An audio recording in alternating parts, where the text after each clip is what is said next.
नमस्कार, मैं हूं आपके साथ अभिषेक पुंडी। भारत में इस वक्त चुनाव का शोर है और पहले चरण के मतदान के लिए पर्चे दाखिल किए जा चुके हैं। उम्मीदवार अपने फील्ड में हैं। ऐसे में दूसरे चरण के लिए चुनाव आयोग की अधिसूचना जारी हो चुकी है और दूसरे चरण के अंतर्गत आने वाले उम्मीदवार अब पर्चा दाखिल करने में लगे हैं। ऐसे में कांग्रेस के पूर्व अध्यक्ष राहुल गांधी ने केरल के वायनाड से अपना पर्चा दाखिल किया और अपनी संपत्ति का ब्यौरा दिया। तो आज हम आपको बताएंगे कि चुनावी कॉलम में राहुल गांधी ने कितनी दौलत का खुलासा किया है।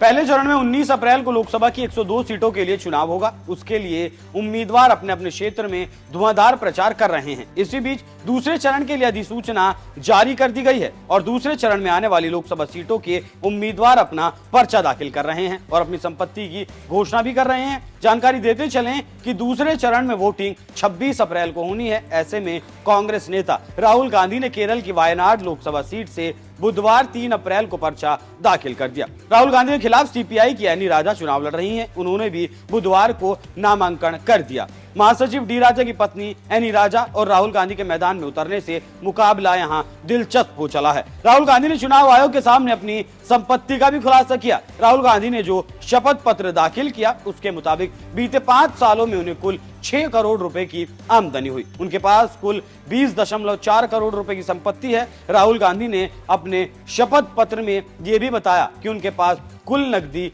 55,000 रुपए है और उसके अलावा 26 लाख रुपए बैंक में जमा है। राहुल के एफिडेविट में जिक्र किए ब्यौरे के अनुसार 2019 की अपेक्षा राहुल गांधी की जो संपत्ति है वो 28% बढ़ी है। राहुल गांधी ने अपने शपथ पत्र में यह भी कहा कि उनके खिलाफ 18 मामले भी दर्ज हैं। राहुल गांधी ने वायनाड से पर्चा दाखिल किया। चुनाव आयोग के सामने राहुल गांधी ने संपत्ति का खुलासा किया।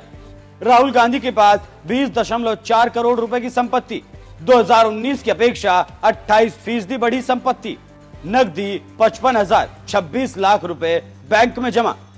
राहुल गांधी के खिलाफ 18 केस दर्ज। जानकारी देते चलें कि राहुल गांधी ने 2019 में जब वायनाड से चुनाव लड़ा था तो उसमें जो शपथ पत्र दाखिल किया था उसके मुताबिक 15.9 करोड़ रुपए की उनके पास दौलत थी। इसके साथ ही साथ राहुल गांधी ने अपने शपथ पत्र में कहा कि 25 अलग अलग कंपनियों के शेयर उनके पास हैं जिनकी कीमत 4.33 करोड़ है। इसके अलावा राहुल गांधी ने 7 म्यूचुअल फंड में भी इन्वेस्ट किया है जिनकी कुल वैल्यू 3.81 करोड़ है। तो आप समझ सकते हैं कि राहुल गांधी के पास कितनी दौलत है और उनकी दौलत कितनी बढ़ी है पिछले 5 सालों में।